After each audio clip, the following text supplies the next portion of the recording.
Hey guys, what's up? Thank you so much for listening. Thank you so much for tuning in. Really appreciate it. Please like, subscribe, share with your mates, and enjoy the episode. What's up, guys? This is another episode of The Flip Side. This is a Monday morning. We usually do this in the afternoon, but Krishn has an afternoon shift. How's everything been on your end, Krishn? I want to repeat, dude, it's been hard to reach you this last week, man. Yeah, it is a Monday morning. We usually do it in the afternoons, episode 45. Yeah, look, another week in lockdown, another week at home, can't do anything. Like, there's literally not much to say on the front of what we're doing and what we're up to.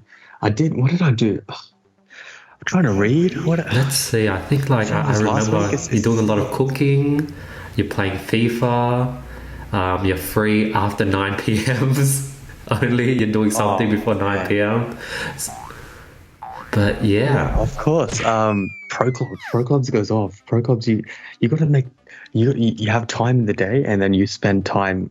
You set time in the day for pro clubs, and then you mold your day around pro clubs. That's so what's pro clubs? What is it? Have you played?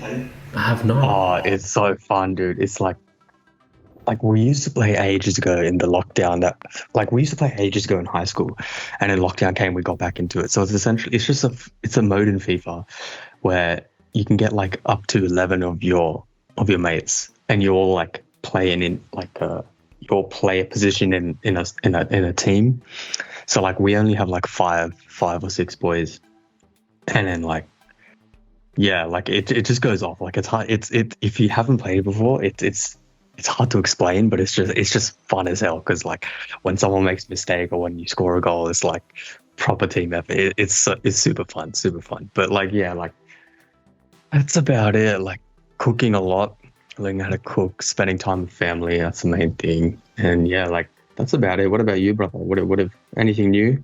Last, you know how I got that checklist I put together? I combined it into my sort of just my daily planner, so it's not like a separate checklist anymore.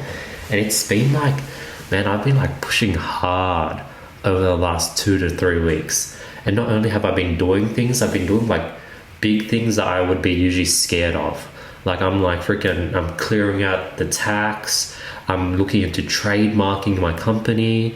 I'm looking into applying for an ITIN, which is like a US tax number, to somehow open up a bank account in America to just get better conversion currency. So I'm doing all these things that usually I'd just procrastinate ages on, because it's a bit I have no idea where to start. I have no idea what it even is. But now I'm breaking things down, knocking out the big things out of the way. And I got a pretty solid routine where I'm just pretty on top of things. Recently, it's been slacking where past 9 p.m. I'm starting to just pick up calls where people call me and I get back to them. And then I'll end up sleeping at midnight. So I have to set a new rule of no more calling or pick up phone calls after 9 p.m. Because when I pick up a phone call, I'm talking to that person. Usually it's a close friend for the next hour and a half. Yeah, I mean, if you're going that hard, it makes sense as to why you wouldn't want to speak to anyone after 9 p.m. You need to calm down, de-stress and everything. That makes sense. Because when you told me, not after 9 p.m., I was like, okay, you know what, fair. It is what it is. But I'm operating completely different. It's good to hear that you're going hard though, because otherwise you're not making the most of lockdown. You're not making the most of the opportunity to just smash it out. So then how long does this procedure to get the ITIN done for? So the ITIN, that one I'm still doing research on. I've gotten to a point where I'm okay, if I open up an ITIN, I apparently have to do US tax return.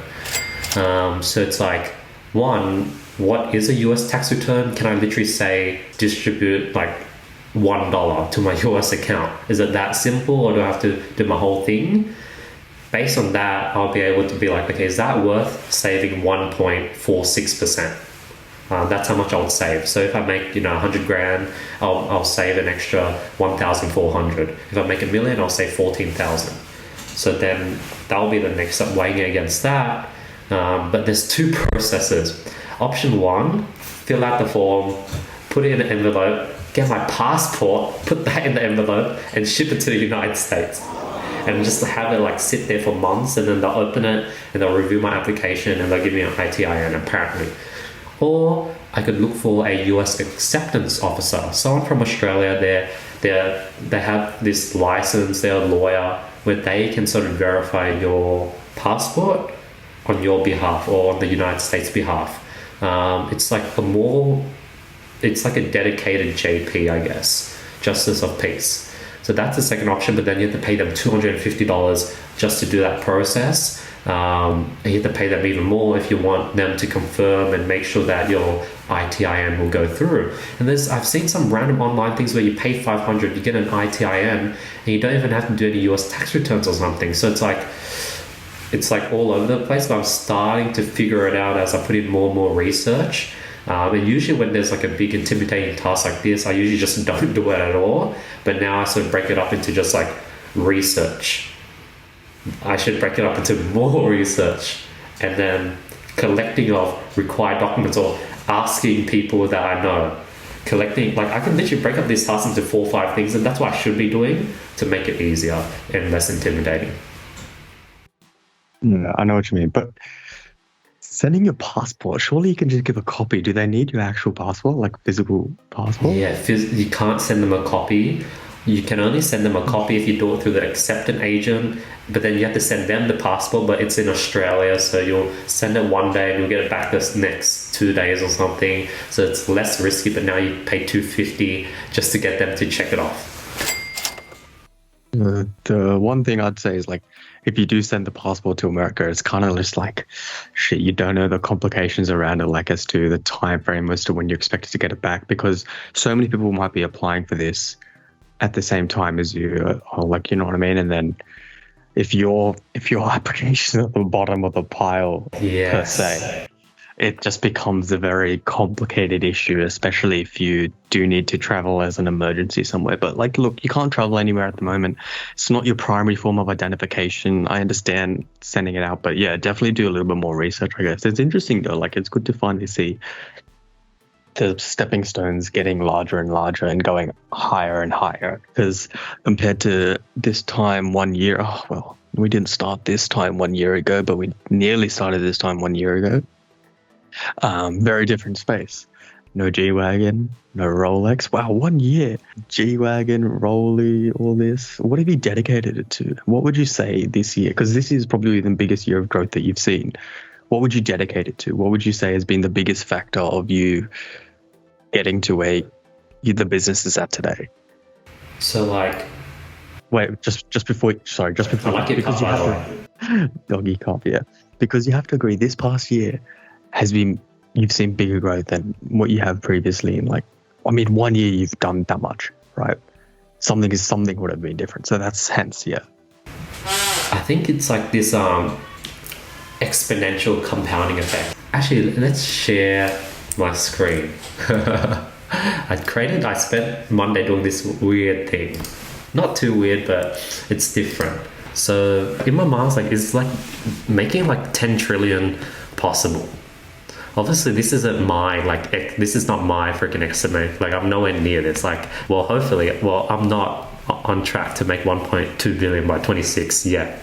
But what this is one, I searched up the youngest billionaire in the world. It's this guy, 26 years old, worth 2 billion or 2.4 billion at the time. And then currently, Mark Zuckerberg is worth 137 billion, and he's 37 years old as of today. And Mark Zuckerberg was worth 10 billion at 29. Now, it took Jeff Bezos 3 years to go from 137 billion to 200 billion. So I'm going to say, okay, I'll take Mark Zuckerberg 3 years conservatively as well. And after 200 billion, since that's the richest person, everything is just a guessing game. So from 40, I'm like, okay, like, I guess Jeff Bezos or like anyone in the next 10 years, they'll go from 200 to 500 billion to 1 trillion, and it will take them 13 years to go from 500 billion to 1 trillion, take them another 12 years to go from 1 trillion to 3 trillion, take them another 12 years to go from 3 trillion to 10 trillion, and take them another 13 years to go from 10 trillion to 30 trillion. What's your thoughts? I appreciate the concept and the thought process behind it in the sense that you've actually marked out, milestones and between Obviously, these are people, not and I get it. my milestones. I'm not saying any of this. I'm just saying this is something I put together. Definitely not your milestone. Like, as in, I know that you didn't make this consciously thinking that it's your milestones. I mean, dream big, you know what I mean? Like, you have to. At the end of the day, what the thing that I'm thinking is, okay, what Bezos is what 40? Bezos is actually like 57 or something. Okay, well, Zuckerberg's 40 or 50 or what? 37. 37. Do you think?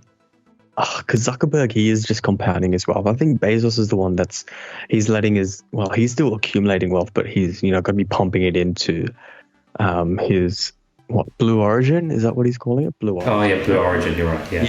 So it depends on where they end up. If they go down a philanthropist route, if they continue going on, the entrepreneurial and adventural route, then you can see them 100% hitting that one. Because the 1 trillion mark, I feel like, is the big figure that everyone, like, if you're the first trillionaire, like, holy shit, right? But yeah, it's interesting. I don't think we'll ever see it. I personally don't think we'll ever see a trillionaire. Really? Not in our lifetime. Not in our Really lifetime. Interesting. Because Wait, does anyone have 500 billion? no, the highest is 200 billion so far. In our lifetime, I don't. It's so hard to say because wealth accumulates really quickly. Like, the thing is, I guess we just never know as to what can happen in the future. Yeah, let's see this. Jeff Bezos predicted wealth. So this is Jeff Bezos' net worth graph. This is literally what it looks like.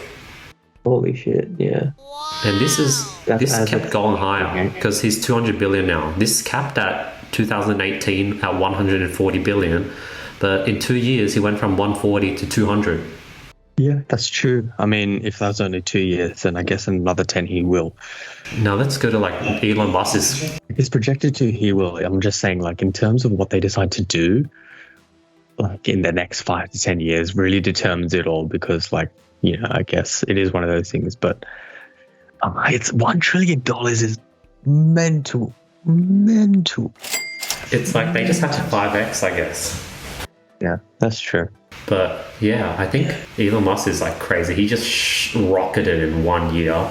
He's a different event. But even someone as steady as Warren Buffett. Warren Buffett was steady growth. This is what his steady growth looked like from the age of 14 to 83. And this is many years behind. This is 10 years behind. It just kept going up, I think. Is this correct? But then this is logarithmic graph. So it's not okay. Yeah. That's why it looks stunted. This one is behind. They all go up to 83 only. He's 90 at the moment. Yeah. Here, I think this is to scale. This is to scale. This is to scale. This is a logarithmic graph. But yeah, everything is exponential for all these people. But obviously, maybe there's a cap. Maybe there's just not enough money in the world. But at the same time, that's the thing. That's what my thing is. Maybe there's not enough money in the world. Maybe there is a cap. Maybe it does. But at the same time, yeah, it's the growth rate that they're getting at the moment is just beyond ridiculous. It is just insane. Do you know what I mean? But what the common factor is between all these people? They're stuck to one thing and one thing only. And that's a common thing that we've said across many of our episodes. They've just stuck with one thing and just grown it and grown it and grown it and grown it. So it's never say never, I guess. I mean, I'm sure right now from where you're sitting, if you hit 1 billion, you will be over the freaking moon. You will be. Obviously, you can dream higher, but right now, if you were to hit 1 billion, you'd be stoked, surely. Yeah, I'm happy with where I'm at right now. I'm happy with what I currently have right now. I'm happy with the current growth I'm at right now. I do go through phases where I think we've talked about this so many times, but even where I'm at now, I would go on social media and someone will be posting on their story how they've made 10 grand and it's been 7 hours into the day. They made 10 grand in 7 hours, and yesterday they made like another 10 grand for the day, and like I'm like, whoa, like. And then they're traveling, they're freaking, every piece of clothing is Louis Vuitton. They're like young as well. They're like 19, 20, 21, 22. And then you're like, what am I doing? But then you remind yourself that, one, like, I'm pretty confident in what I'm doing. Like, when you do sort of drop shipping, or when you do these small side hustles, or when you do stock trading, it's sort of, you can get to like 6 figures, but you're not building like a real brand where you have an exit, where you have like a multiple on your company where you can exit out. You don't have a PE ratio. Like, no one's going to put a PE ratio on your company, because like it's you know, you're like being the middleman. But when you build something like Starting.com, when you build a team, a company, then I slap a PE ratio of 50 on my annual EBITDA, and bam, I'm a millionaire. I do have to remind myself of those things. But yeah, social media is so unhealthy. And also it's probably because I follow just like people who are like business people. So all of a sudden I'm always surrounded and see people who are doing well. And I don't really look around real life and be like, okay, I'm not that struggling. I mean, like, your recommended is going to be all these people anyway, you know what I mean? So it's like, you're just going to see them. It's all a heavy cappuccino, brother. You already know it's a heavy cappuccino. They take, I don't know, they just got money. I don't know. Have you ever thought about like leveraging, like just getting a fat loan and then just pumping that money into the business? Have you thought about that? I don't know if you do it already or not, but like just a fat loan into the business and then just skyrocket from there. Dude, so like, this is something I've been really thinking about recently. Like, people, like the most successful people, they don't use their cash. They use the bank's money, the bank's cash. And I'm slowly starting to understand it. Like, I do understand how, like, it's like, if I don't have to pay something straight away and I could put on a payment plan, interest free, just take the payment plan, because now I have this extra cash. It'll make me feel more confident. And there has been times where my sort of main bank account, it didn't go to zero or didn't go negative because I had a 30-day buffer for my credit card. Because if I paid that off day one, my bank account would have somehow like went negative, but for some reason it just wouldn't go to zero, or just keep balancing. Just before I needed to pay the credit card, I had payments come in, and it would just time out. I was like, just having an extra 30-day buffer makes a whole lot of difference. So imagine if someone loaned out, like financed my G-Wagon over 3 years, that extra money maybe could have made a difference. But at the same time, if I financed my G-Wagon, that money would have went into crypto maybe, and I would be even more. So it's like I get it, but like, and I wouldn't, if I financed the car, I would keep that money in cash because I know I still owe that money. I wouldn't throw it into like a stock or an ETF, because like if it dips, then now I'm in a larger debt.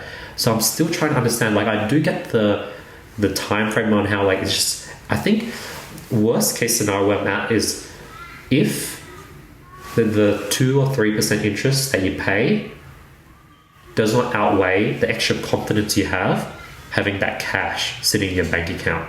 That's like worst case scenario. And obviously if you're better, then you could actually use the cash to make more than 2 to 3% in interest. Yeah, it's like arbitrage. Like, at the same time, you always want to borrow it less, try and earn more on it, and then repay it less, so that you end up, balancing the books and getting.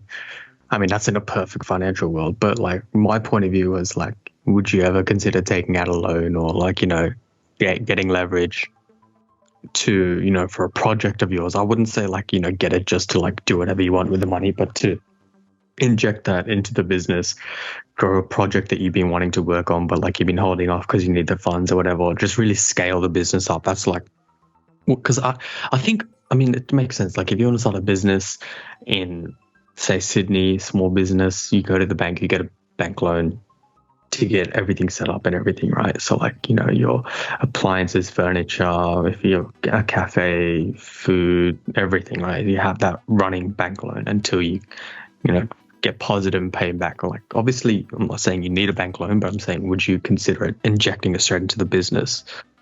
This is pretty crazy because this is something like I literally talked about with a friend recently. I have friends that are in the startup world, crypto world, where it's super normal to have an idea, put together something, and just go raise capital, go raise funds, give equity, get money, and they might rise 1 million, 2 million, 5 million, 6 million, 10 million, even maybe 100 million, and that's sort of what every company seems to do. Obviously, you're talking about business loans, which is sort of not the same but similar, where you sort of borrow money but you don't give up on any equity. Venture capital. You're talking about, yeah, venture capital. Yeah. Exactly.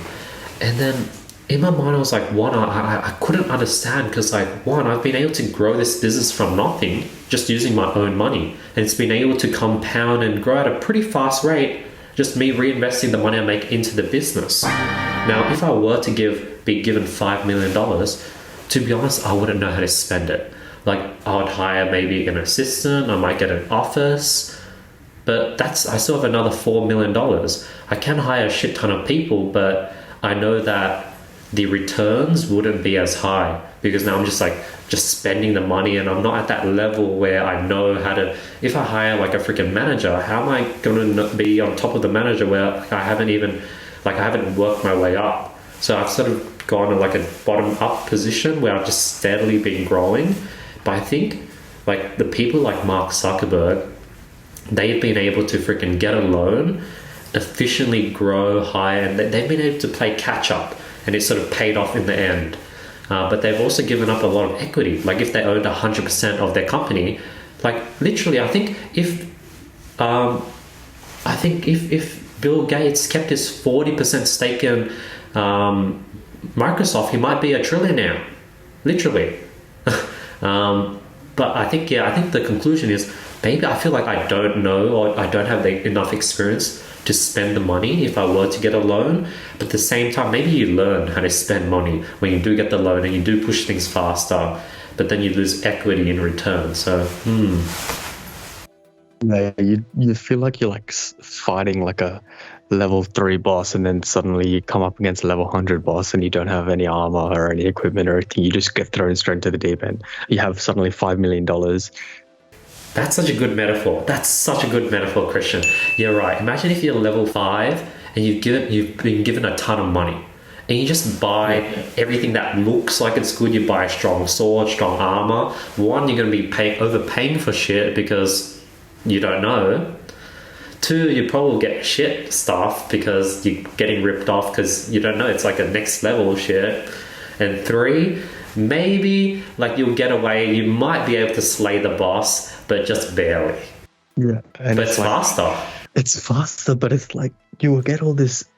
You're taking like a massive leap up ahead, and if like you said, you're not too sure as to how you'd be able to use it, where you'd go with it, and that's like normal because, I mean, $5 million is a lot of money for anyone, right?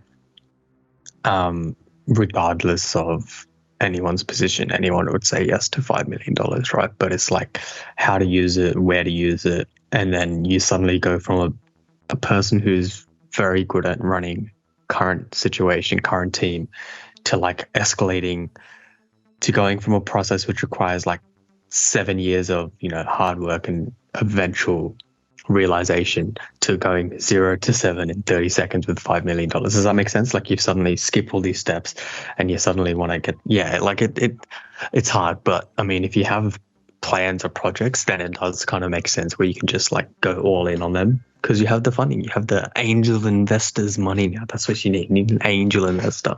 It's in Australia, the venture capital, the whole industry isn't as big as America. Like America is freaking huge, like Silicon Valley. I mean, all that, you know what I mean? Like imagine being in Silicon Valley and trying to get like your business across to an angel investor. How would you sell it? What would you say? Well, okay, this is a good, we can clip this. We need some more TikTok clips. What would you say to an angel investor? You know how you, those typical things where elevator pitches. Like you suddenly find yourself in an elevator with a huge private equity Donnie who's absolute loaded. What would you say? What would your elevator pitch be? All right. So my elevator pitch would be My company is studying.com. I am a 22-year-old entrepreneur. Right now, we're looking for more funding to grow this business to the next level. Right now, we're doing several hundred thousands of dollars. We have 30 employees, and we've been leveraging virtual assistants and digital marketing. We have a formula that with the 30 people we have, with the 5 salespeople, we're able to push out, say, 500,000 a year. We want to go ahead and 10x that to 5 million a year. Right now, our only bottleneck is the funding. We don't have the money to hire another 300 employees and another 50 sales reps. But with the funding, we'll be able to do that, as well as bring in the right managers in place to make sure that we can sustainably do that. And we are pretty confident that we can 10x the business with 10x more people, just because we're literally tapping into 0.01% of the market. And as we grow, there isn't much saturation because we're tapping into a very small market and we're selling education. So I think that'll be my pitch that I came up in the last 30 seconds on the spot. I think for elevator pitches, it was good. You just need to sell your brand, your personal brand, because that's the biggest thing, right? Like education. You said it at the end. That's true, yeah. That's true. Covered it at the start. Yeah. I'm an education business. You know, it's good that you started with yourself, but like the whole point of a business is an education business. What we're selling is education, the most important thing across centuries, blah, blah, blah. But yeah, just I would personally do it like that. I'd focus around education. And then, I mean, it's crazy, isn't it? Because like that's how opportunities happen in America. You get into an elevator with someone and then all it takes is a good conversation. I mean, that's how it happens in the movies. But at the end of the day, all the connections are there. I mean, you wouldn't say no to an angel investor coming down and giving you some juicy funds. I mean, no one would. So yeah, fair. I think, dude, in America, I remember in San Francisco at coffee stores were packed. And then there'll be a lot of like tables. It would just be like a table and there'll be like one person on each side. Freaking, like you go, every coffee store at least has one or two of those situations set up where someone's pitching the investor their idea. It's insane. It's like the movie. You go to coffee stores and you just see people pitching their ideas and investors sitting there with their notebook and having people come in one after another trying to convince them to take their money. And it's like weird just seeing that in real life. It's like this crazy like movie HubSpot. Like it's unreal a bit. Like a San Francisco, proper San Francisco vibes as to what everyone sees in Hollywood. Straight San Francisco vibes. Everyone coming in, everyone trying to like get up ahead. Have you seen that series? What's it called? Silicon Valley. Yes, Silicon Valley. Have you seen it? I have not. Is it good, Krishn? Because I know you've watched it. It's fantastic. It's fantastic. You should. It's just hilarious. It's a comedy. I don't watch it thinking, oh, this is exactly what happened. It's just a comedy. It's hilarious. But yeah, you should definitely watch it. It's fantastic. But like, yeah, it's interesting. Like, boy, well, I know I haven't really been to Silicon Valley, but I really want to. But alas. Maybe in the future you can give that a go. Most definitely. Dude, another thing I've been doing a lot. I got you know the old man that's behind the guy that stares at me naked? Yes. I've gotten into a truce with him. As in he's naked when he stares at you. He doesn't stare at you when you're naked. That's right. He's naked when he stares at me. Thanks for the correction. I've gotten in a truce with him, Krishn. We've truced. He's guess what he's given me? Yeah, I'll show you what he's given me. Is that a succulent? I think not a succulent. It's like more of like a flower thingy. But yeah. So what happened was I was running out of like pots. So I asked him if I could have a pot because I saw he had a bunch. I was like, oh yeah, here, I gave you one. And then the pot was actually small because I wanted to repot a plant, but it was like the same size. I needed a bigger pot. So I was like, oh, actually keep it. I'll give you. And then he went and got me this plant and then I put it in. And then I also, before that, I asked them if they had any firewood because I've been doing fires in my backyard, bonfire, in this drum I bought. And then recently, his sort of gay best friend sort of I remember I was just like, it was lunchtime, and then I was just going to the kitchen, and all of a sudden I just see these guys just waving at me. I don't know if they've been waiting there since like lunch or something for me to like make lunch. And I was like, oh, that's a bit strange. And I opened the door, and then they sort of give me all this firewood to use. So I was like, oh, cool. Thank you. I really appreciate that. So yeah, it's like we've gotten a solid truce now. I think, you know, he doesn't stare at me. He try like he just looks the opposite direction, or maybe he's somehow like, maybe he has the power where when I'm not looking, he looks at me. When I turn, he turns around. Maybe it's that type of situation, and he has those crazy like reflexes. But yeah, well, we've gotten on a truce where now. Who would have thought? Who would have thought that we'd ever get to this point where a truce would be made between you? Yeah. Oh, lucky, pretty funny. Especially because firewood's pretty expensive, not gonna lie. Yeah. It's pretty expensive, and like you can't really leave your area to go to a Bunnings. I mean, Chester Hill, Bankstown area is a bit of a current topic. What's your thoughts on the protests?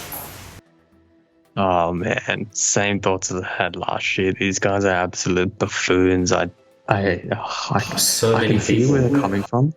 They're coming from a point where obviously they feel that, okay, how do I say this without, if you look at the majority of people that attended, the ethnic majority are people from Western Sydney. Sorry, the demographic majority are from people from Western Sydney. Obviously they feel hard done by because earlier on during the lockdown, makes sense. Earlier during the lockdown, they were feeling unfairly targeted, and you know what? Rightly so, but in the recent weeks, all the cases have just been from the west, from the southwestern Sydney, right? So it's like it came back to bite them in the. However, I know that they're like angry about lockdown. They don't want to stay indoors. They're like angry that the fact that, you know, that small businesses are hurting and everything. I get that. Everyone gets it. It's not easy. Like it's hard, and it's people's livelihoods at stake, etc. But.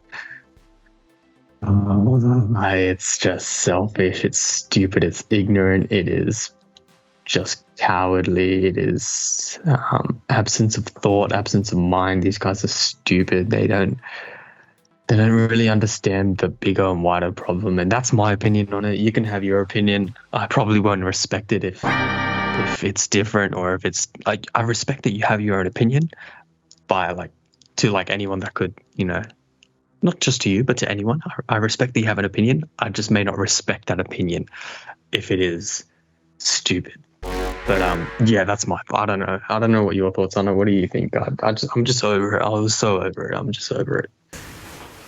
So Krishn, I went to the protest. Did you actually? No, I was joking.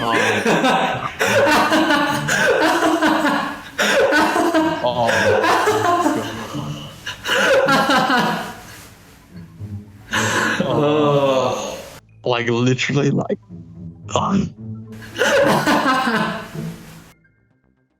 was about to end this call right now. I didn't go to the protest. I stayed at home. So like, yeah, I think it's like stupid. Like now the cases are going to spike. Like we're trying our best to get the cases down so it could get over lockdown and go back to our normal lives. And now they just like stunted the whole process. But at the same time, I do have, you know, close friends that are in the construction industry where they live paycheck to paycheck, or it's already pretty suicidal and the job is what keeps them sane. But literally, when you live paycheck to paycheck and now you can't go to work, like it gets pretty stressful. And you're already this person that is like freaking smoking a lot of caffeine, a lot of Monster energy drinks, and now you're just sitting at home and you can't do anything. And it's like pretty tough when you're in that situation. Like we're in a pretty good spot where we're like, I'm working at home and I'm like being able to, I'm like not flourishing, but I'm able to go hard, and so as people like you who can work at home. But when you're in that situation, it probably feels a bit hopeless. So I do understand why they would go out, but at the same time, it is not bigger picture thinking. Like going out, you're just going to spike the cases and make things worse. And I don't think I don't think it made a difference. I don't think you protesting told the government, hey, all right, let's soften the regulations. So in the end, you just spike the cases because you're angry. But I do understand why you are angry and why you would be and why you would want to protest. So yeah, I think that's sort of my point of view. I'm pretty neutral with it. And that's another thing I've been recently thinking about, like the power of just being, not Switzerland, but just being neutral where you're able to see both ends of the spectrum. Because I think the moment you get biased, that's when you can no longer be the judge. The judge in like any court, he has to be neutral. No matter how obvious it looks like that person was the murderer, he has to stay neutral. And the moment you become biased one side or the other, you become left or right, or you then become like just the average person. That's either like one-sided or another. But I think it's really difficult to be really, really neutral and be able to see and empathize with both sides. And I think that's like right now I haven't seen the benefits of that. I can't really clearly say the benefits of being neutral. I guess the first benefit that comes to mind is now you can relate and empathize with both sides, and now you have twice as many friends. But I think long term, being able to be neutral would have some benefits that I can't think of right now. But yeah, that's like a second thing I wanted to talk about.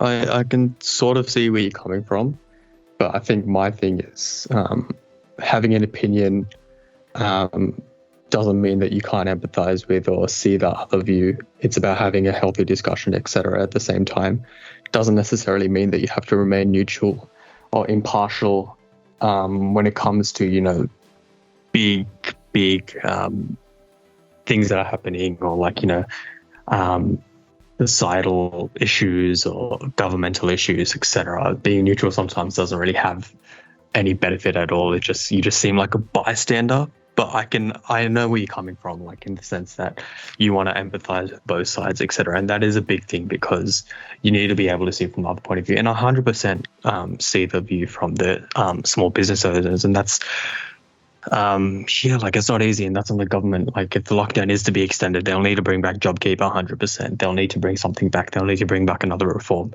But, you know, again, that's a small majority of people that did go out for those reasons. They didn't go out to protest for lockdowns ending for small businesses.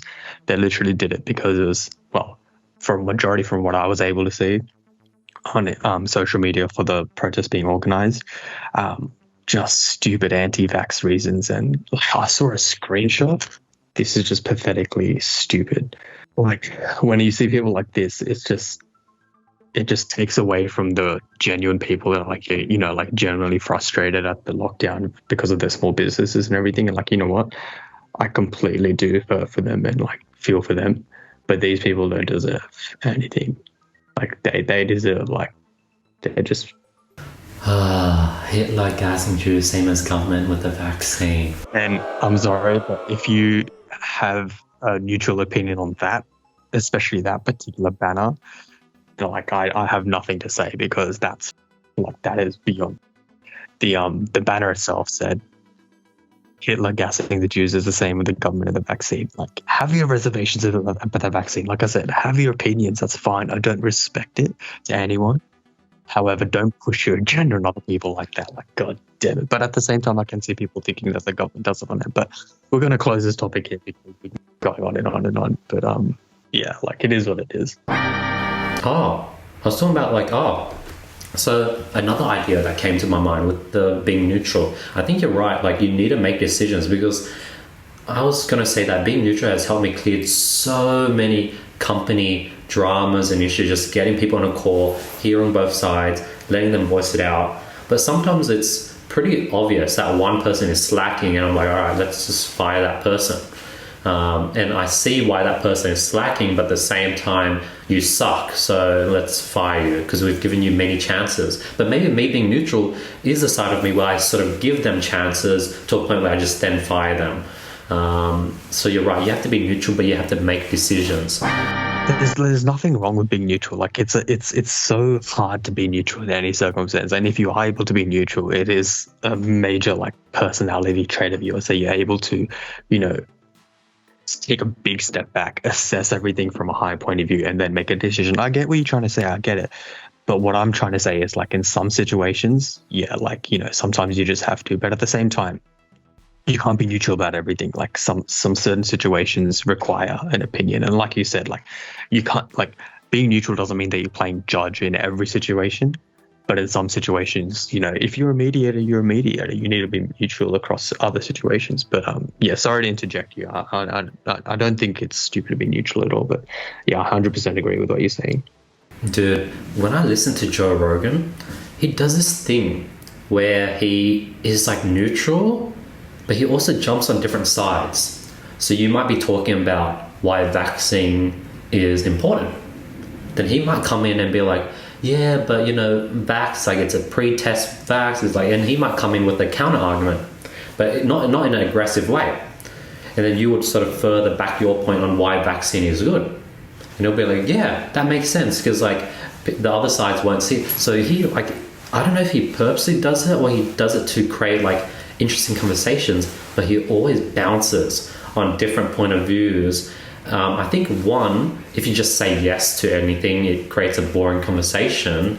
Two, if you constantly stick on the other side, then it just creates an argument. But when you're bouncing left and forth, it creates this sort of rally. This rally, and I think that's sort of what Joe Rogan does. He creates a rally in conversations. I mean, that's why he's so successful, right? Like, he knows what he's doing to, you know, instigate a conversation without, you know, barking up the wrong tree, getting people mad, offending people. Because the biggest thing is offending people. When you have people that are very, very opinionated, like some of these Instagram social media activists, these heavily opinionated people, they're the people that won't want to be facilitating in any discussions. They're the ones that have an opinion, and you know what? Have your opinion. That's fantastic. They won't want to facilitate the discussion, and like that's why Joe Rogan's good at what he does. He knows what he needs to do. He facilitates it, and he does it well. I don't know what that guy, if he has an opinion or anything, but like, yeah, he's smart man. Makes sense. Great episode, Krishn. Solid episode. I really enjoyed, dude, the YouTube channel. Thank you so much for the listeners. Like, we're hitting like 20 viewers per episode. We're having people that actually listen through the whole episode. I'm seeing the watch time, and we're getting like an hour every week or 2 hours. So people are actually 2 or 3 people are listening through the whole thing on YouTube. Thank you so much for the audio listeners. The TikTok viewers, like we consistently have like 160 people every single clip. So really appreciate all the support. And I'm feeling this, like it's like we've got like a cool, solid fan base. Just slowly, it's growing now. I think previously it felt like we just got stuck at like 5-6 people per audio listener, but I'm finally feeling that growth, and it's fun. Yeah. Thank you so much for all the support, guys. The momentum is building. Thank you so much. Appreciate it. If you're on TikTok, give it a like, give it a follow us, subscribe on YouTube. But yeah, episode 45. Yeah, thank you so much, guys. Appreciate you all listening, and peace.